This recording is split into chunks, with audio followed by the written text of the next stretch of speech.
আমি আপনি যারা জান্নাতে যাইতে চাই, আল্লাহর কাছ থেকে জান্নাত না কিনে জান্নাতে কেউ প্রবেশ করতে পারবেন না। আর জান্নাতের মূল্য কি? আল্লাহ বললেন তামাম পৃথিবী বিক্রি করেও জান্নাতের একটা ইট কিনতে পারবে না, তোমরা একটা ইট কিনতে পারবো না।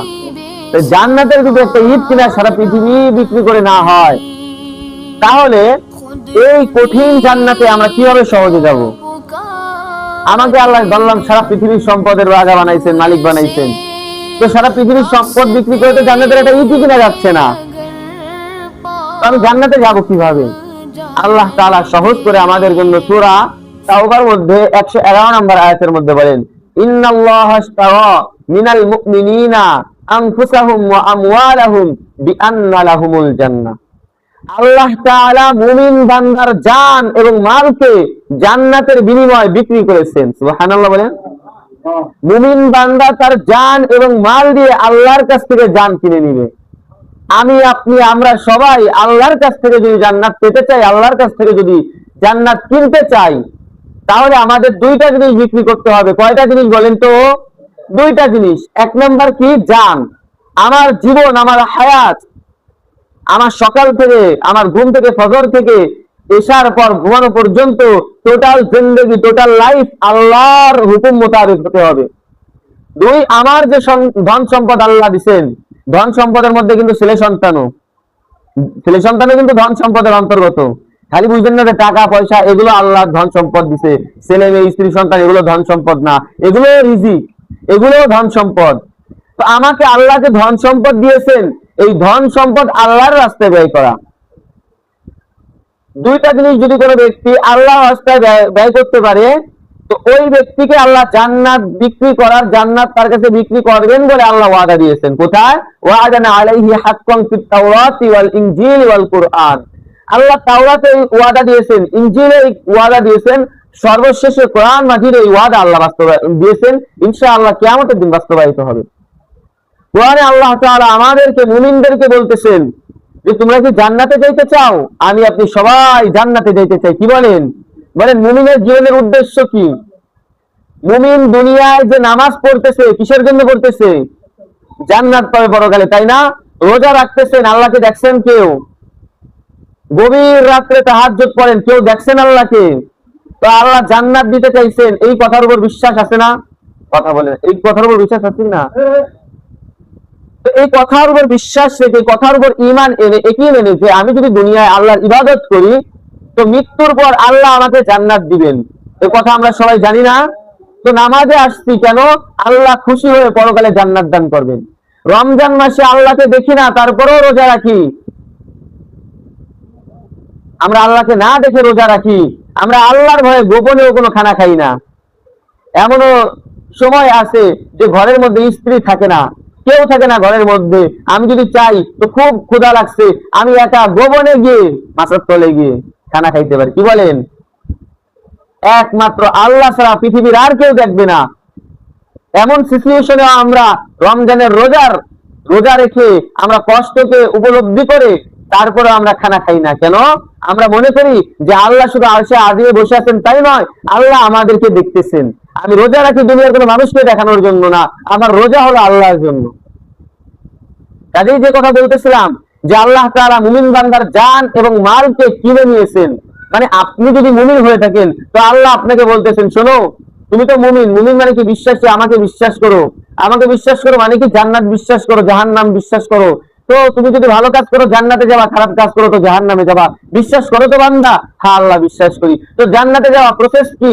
আল্লাহ তাআলা জানায়া দেন যে আমি তোমার জান এবং মালকে কিনে নিলাম। আচ্ছা বলেন তো আমাদেরকে জান দান করছেন কে? আমাদের এই হায়াত দান করছেন কে?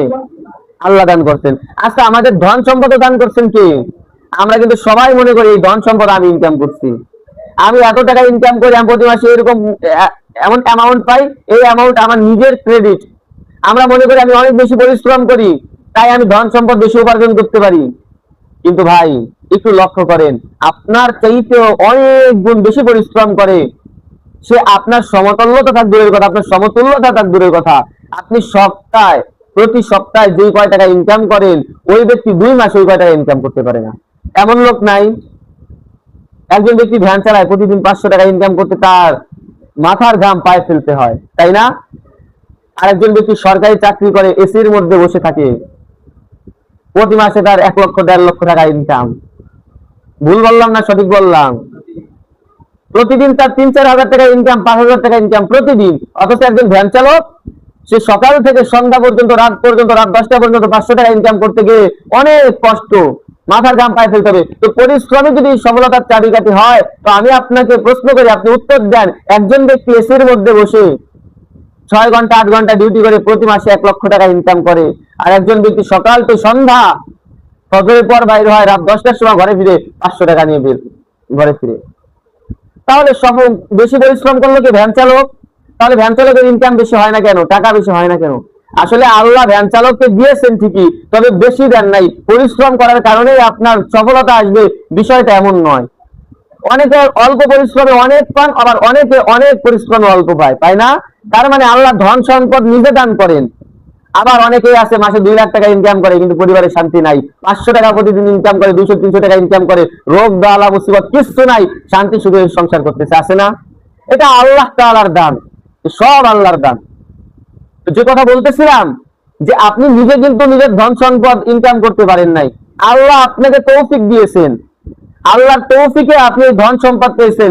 আপনি যে গ্রাজুয়েশন করেছেন, যে শিক্ষা অর্জন করেছেন, এই শিক্ষা অর্জন করে অনেকে ফুটপাতে মনে করেন ভিক্ষা করে, অনেকে রিক্সা চালায়, কিন্তু আল্লাহ তাআলা আপনাকে ভালো একটা স্ট্যান্ডে নিয়ে নিয়েছেন, আছে না এমন? তার মানে একই কলেজ থেকে, একই ভার্সিটি থেকে আপনি যে শিক্ষা শেষ করলেন, যে শিক্ষা অর্জন করলেন, একই শিক্ষা আরেক ব্যক্তি অর্জন করে সে রিক্সা চালায়, সে ভ্যান চালায়, সে বিভিন্ন কোম্পানিতে জব করতেছে আপনার চাইতে খুব নিম্ন স্তরের। আর আপনিও একই কলেজ, একই ভার্সিটি থেকে পড়ালেখা শেষ করে আপনাকে আল্লাহ তাআলা উচ্চ তবকায় পৌঁছায় দিয়েছেন। তার মানে কি, এই ধন সম্পদের যে ব্যবস্থা, এটা কি দুনিয়ার কোনো মানুষ করতে পারে?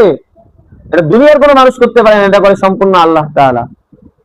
তো যে কথা বলতেছিলাম, যে আমাদের ধন সম্পদ দান করছেন কে? আল্লাহ দান করছেন। আল্লাহ বলেন, আমি যাকে ইচ্ছা সম্পদ দান করি, যাকে ইচ্ছা তার কাছ থেকে সম্পদ কিনে নিই। আমি যাকে ইচ্ছা তাকে ক্ষমতা দান করি, যার কাছ থেকে ইচ্ছা ক্ষমতা ছিনায় নিই। তাহলে আল্লাহ আপনাকে ধন সম্পদ দান করছে, এজন্য আপনার শুকরিয়া আদায় করা উচিত না? শুকরিয়া শুধু আদায় করবেন কি বলে, আলহামদুলিল্লাহ আল্লাহ আমাকে ধন সম্পদ দান করছে, এটাই কি শুকরিয়া? না, আল্লাহর রাস্তায় ধন সম্পদ ব্যয় করার মাধ্যমে শুকরিয়া আদায় করতে হবে। আমরা মনে করি কি, যে আল্লাহ আমাকে ধন সম্পদ দান করছে, আলহামদুলিল্লাহ, আল্লাহ আমাকে কত টাকা দিছে, কত কিছু দিছে, আলহামদুলিল্লাহ বলতে বলতে তসবিহ দানা গুনতে গুনতে তসবিহ ছিঁড়ে যায়। এটাকে শুকরিয়া আদায় করা হইলো?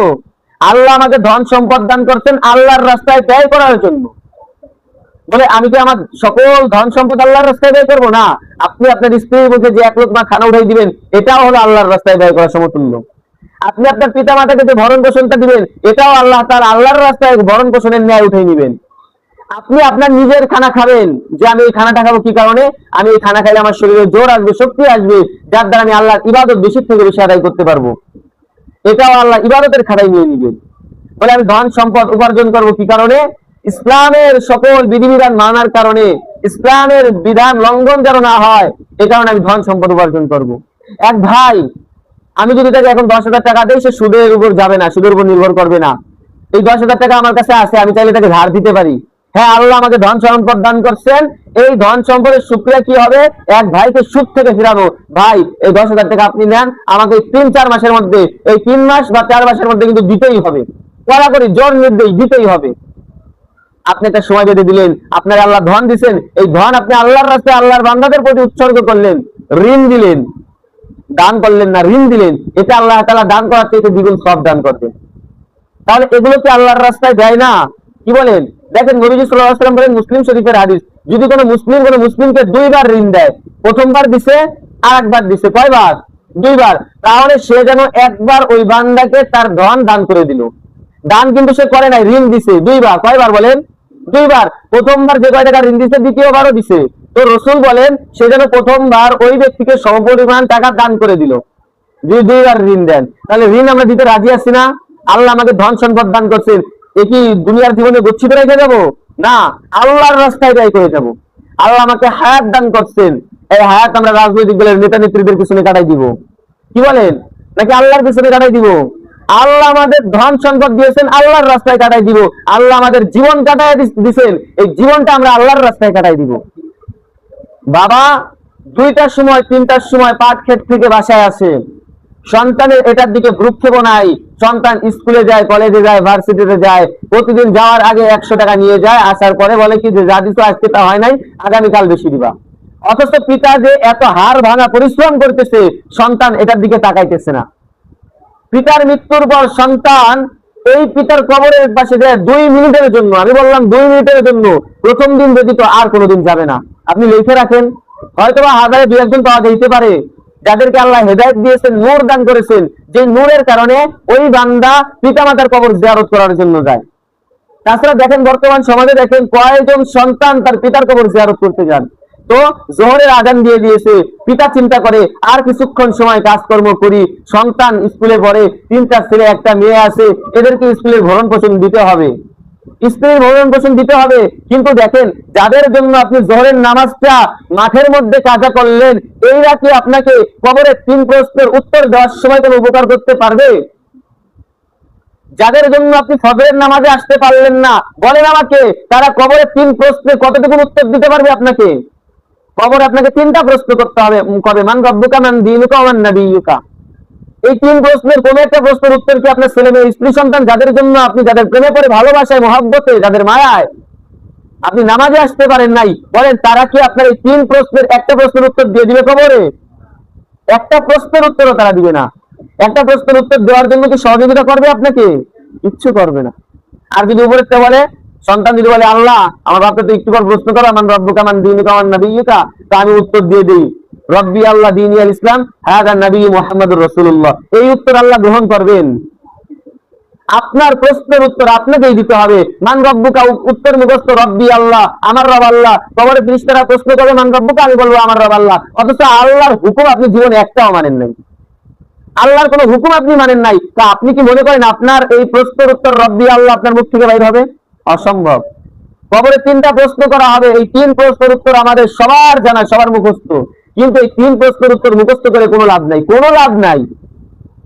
এই 3টা প্রশ্নের অনুযায়ী আমল যদি কোনো ব্যক্তি দুনিয়ায় করে যেতে পারে, তাহলে কবরের মধ্যে এই 3 প্রশ্নের উত্তর ওই ব্যক্তি দিতে পারবে।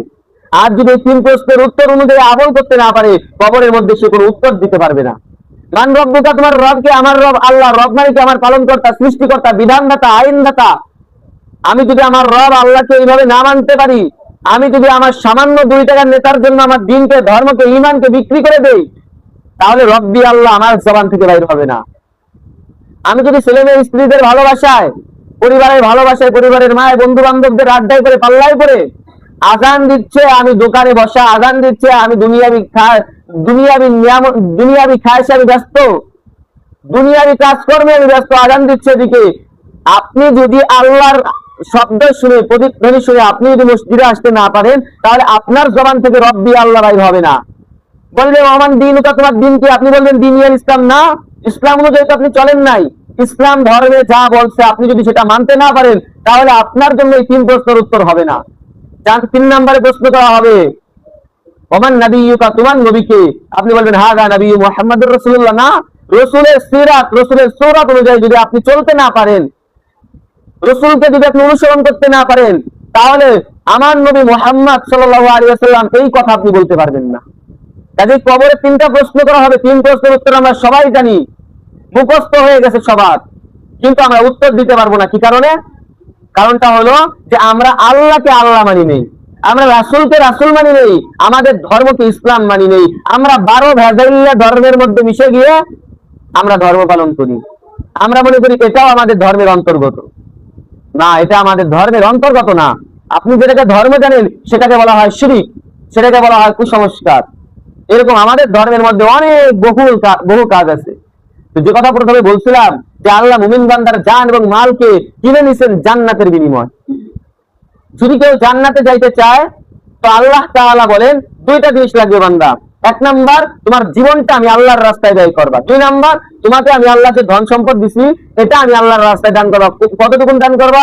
তোমার ছেলে মেয়ে, ভাই, তোমার পরিবার পরিজন সবার ভরণ পোষণ দেওয়ার পর যা থাকবে তা থেকে কিছু অংশ, আমার পরিবারের ভরণ পোষণ দেওয়ার পরে যা থাকবে তা থেকে আল্লাহর রাস্তায় কিছু কি করতে বলছেন? আল্লাহ ব্যয় করতে বলছে।